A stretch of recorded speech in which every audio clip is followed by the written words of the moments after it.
السلام علیکم ورحمۃ اللہ وبرکاتہ۔ ناظرین، میں ہوں آپ کا میزبان قاری محمد مستقیم۔ آپ دیکھ رہے ہیں ہمارا یوٹیوب چینل دینی گائیڈنس۔ ناظرین، قرآن کریم میں اللہ تعالیٰ کا فرمان ہے فَاسْأَلُوا أَهْلَ الذِّكْرِ إِن كُنتُمْ لَا تَعْلَمُونَ کہ اگر تمہیں نہیں معلوم تو اہل علم سے معلوم کر لو۔ آپ حضرات کی اسی ضرورت کے پیش نظر یہ پروگرام وجود میں لایا گیا ہے، جہاں پر آپ کے دینی مسائل کا حل بڑے ہی خوبصورت انداز میں نکالا جائے گا انشاءاللہ۔ اگر آپ نے ابھی تک ہمیں جوائن نہیں کیا ہے تو جوائن کریں اور اپنے دوست و احباب کے ساتھ شیئر کریں تاکہ آپ کا اس نیک کام میں حصہ ہو جائے۔ چلیے شروع کرتے ہیں۔ تو میرے ساتھ ہیں مولانا شاکر قاسمی، امام و خطیب جامع مسجد۔ مولانا شاکر صاحب، آج کا پہلا سوال ہے، کیا اسلام کا کوئی الگ کیلنڈر ہے؟ السلام علیکم ورحمۃ اللہ وبرکاتہ۔ محترم کا سوال ہے کہ اسلام کا کوئی الگ کیلنڈر ہے۔ بالکل، اسلام کا الگ کیلنڈر ہے، اسلامک کیلنڈر جس کو کہا جاتا ہے۔ اسلامک کیلنڈر کو ہی قمری سن بھی کہا جاتا ہے اور ہجری سن بھی کہا جاتا ہے۔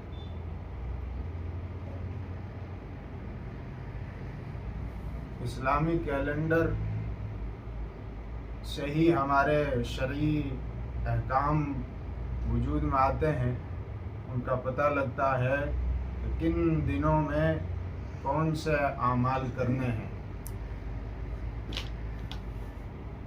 تو حج کا مسئلہ ہے، وہ بھی قمری تاریخ کے اعتبار سے پتہ چلتا ہے۔ عید الفطر ہے، عید الاضحیٰ ہے، یہ تہوار بھی قمری تاریخ سے ہی پتہ لگاتے ہیں ان کا بھی۔ اور رمضان المبارک ہے، اور مثال کے طور پر عدت کا مسئلہ ہے، طلاق ہو گئی، عدت کا مسئلہ ہے، اس کے لیے بھی قمری تاریخ کا معلوم ہونا ضروری ہے۔ تو اسلامی کیلنڈر یہی ہے جو چاند کے اعتبار سے تاریخ ہوتی ہے۔ ہمارے شادی وغیرہ بھی، ان میں بھی اس تاریخ کا خیال کیا جاتا ہے، شادیوں میں بھی۔ حالانکہ وہ درست نہیں ہے کہ شادیوں میں اس کا خیال رکھا جائے۔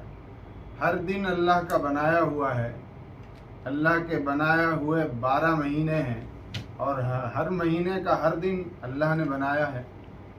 تو ہر دن میں ہم خوشی کا کام کر سکتے ہیں۔ کسی دن میں برائی، کسی دن میں کوئی نیک عمل کرنا، اچھا عمل کرنا یہ برا نہیں ہے، کسی بھی دن طے کر سکتے ہیں۔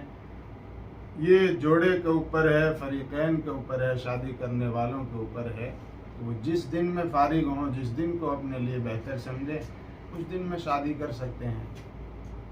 تو ایسی رسومات سے بچنا چاہیے، اور یہ اسلامی کیلنڈر ہے، اس کی معلومات بھی ہمیں ہونی چاہیے، یہ ضروری ہے۔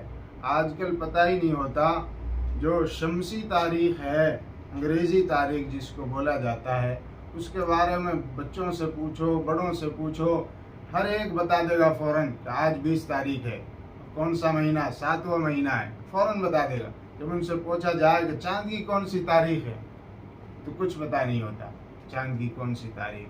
نیا سال شروع ہوتا ہے، اس کا پتہ نہیں ہوتا۔ محرم الحرام کا مہینہ آیا، نیا سال شروع ہوا، کچھ پتہ ہی نہیں رہتا کہ نیا سال شروع ہو رہا ہے، حالانکہ ہمیں پتہ ہونا چاہیے۔ تو اس کو ہمیں جاننا بھی چاہیے، اسلامک کیلنڈر کو، اور یہ شرعی احکامات کو پورا کرنے کے لیے ہمارے لیے ضروری ہے اس کو جاننا۔ تو مولانا صاحب، اس کی شروعات کب ہوئی؟ اسلامک کیلنڈر کی شروعات ہوئی ہے آپ صلی اللہ علیہ وسلم کی ہجرت سے۔ آپ صلی اللہ علیہ وسلم نے مکہ المکرمہ سے ہجرت فرمائی۔ جیسا کہ ہجرت کو آپ جانتے ہیں کہ ہجرت کا جو موقع ہے وہ آپ صلی اللہ علیہ وسلم تکلیف اٹھائے مکہ میں رہ کر اس وجہ سے ہجرت کرنی پڑی مدینہ منورہ. آپ نے مدینہ منورہ ہجرت فرمائی ہے، اسی موقع سے یہ ہجری تاریخ شروع ہوئی ہے. مولانا صاحب ہمارے پاس دوسرا سوال یہ ہے، غسل کسے کہتے ہیں اور اس کا طریقہ کیا ہے؟ غسل کہا جاتا ہے دھونے کو. غسل کا مطلب ہے دھونا. عام طور سے جب آدمی نہاتا ہے تو صفائی ستھرائی کے لیے ہی نہاتا ہے، لیکن غسل کی بہت ساری قسمیں ہیں. غسل فراغت ہوتا ہے، غسل جنابت ہوتا ہے، غسل صحت ہوتا ہے، ایسے بہت سارے غسل ہیں. لیکن ہم اس غسل کی بات کریں گے جو ناپاکی سے پاکی حاصل کرنے کا غسل ہے، اور اس کو کہا جاتا ہے غسل جنابت. آدمی ناپاک ہو گیا، پاک ہونا ہے، تو اس کے لیے کون سا غسل کیا جاتا ہے، اس کا کیا طریقہ ہے، یہ سوال ہے. تو وہ غسل جیسا کہ بہت سارے بھائی جانتے بھی ہوں گے، لیکن ایسی تعداد ہے جو اس غسل کو نہیں جانتے.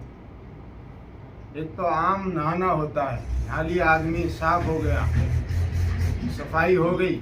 لیکن غسل جنابت کا جو طریقہ شریعت نے بتلایا ہے، اس طریقے سے اگر غسل جنابت ناپاکی کا غسل نہیں کیا تو ہم عبادات نہیں کر سکتے، ہماری عبادات نہیں ہوں گی. تو عبادات صحیح ہوں تو ناپاکی سے غسل کرنے کا، پاک ہونے کا جو طریقہ ہے وہ شرعی طریقہ ہے، اور اسی کے مطابق وہ غسل کرنا ہوگا.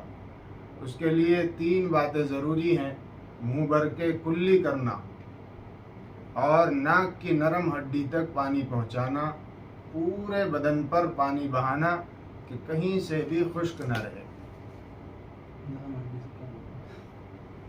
نرم ہڈی سے کیا مراد ہے حضرت؟ نرم ہڈی ہوتی ہے ناک کی، اس کو ناک کا بانسا بھی بولا جاتا ہے. تو اس نرم ہڈی تک پانی پہنچانا غسل میں ضروری ہے. یعنی یہ بھی بدن کے ظاہری اعضاء ہیں، ظاہری عضو میں شمار ہوتے ہیں. اسی طرح منہ بھر کے کلی کرنا، خالی کلی کرنا نہیں، منہ بھر کے کلی کرنا ہے. یہ ظاہری اعضاء ہیں، ان کو تر کرنا، پانی سے بھگونا غسل میں ضروری ہے. مولانا صاحب تیسرا سوال یہ ہے، خلا کیا ہوتا ہے اور اس کا کیا فائدہ ہے؟ جی، خلا کیا ہوتا ہے اور اس کا کیا فائدہ ہے؟ خلا وہ عمل ہے جس کے ذریعے عورت اپنے شوہر سے اپنے آپ کو الگ کر سکتی ہے. جس طرح شوہر کو اختیار ہے تو طلاق دے کر اپنے رشتے کو اپنی بیوی سے ختم کر سکتا ہے، اور واقعی شوہر کو ہی اختیار ہے طلاق دینے کا. لیکن شریعت نے مجبوری کے تحت عورت کو بھی اختیار دیا ہے. ایسی مجبوری بن جائے کہ اب نبھاؤ کی شکل ہی نہ بن سکے، عورت کا رہنا ہی دشوار ہو گیا ہو، تو ایسے وقت میں عورت اپنے شوہر سے خلا لے سکتی ہے. اور اس کا فائدہ ہی ہوگا کہ اگر شرعی احکامات میں بھی پریشانی لاحق ہو رہی ہو، اس رشتے کو جوڑ کے رکھنے کے باوجود پریشانی ہو رہی ہو اور اس حد تک پہنچ گئے ہوں دونوں میاں بیوی کہ اب نبھاؤ کی شکل بن ہی نہیں سکتی، تو اس وقت بیوی اپنے شوہر کو راضی کر کے خلا لے سکتی ہے. مولانا صاحب اس کے بعد عدت بھی ہے؟ اس کے بعد خلا لینے کے بعد عورت کو عدت بھی گزارنی ہوگی. مولانا صاحب چوتھا نمبر سوال یہ ہے، ناخن کاٹنے کا سنت طریقہ کیا ہے؟ ناخن کاٹنے کا سنت طریقہ، اولاً تو یہ ہے کہ ناخن کاٹنے کا کوئی سنت طریقہ شریعت میں نہیں ہے، لیکن ہر کام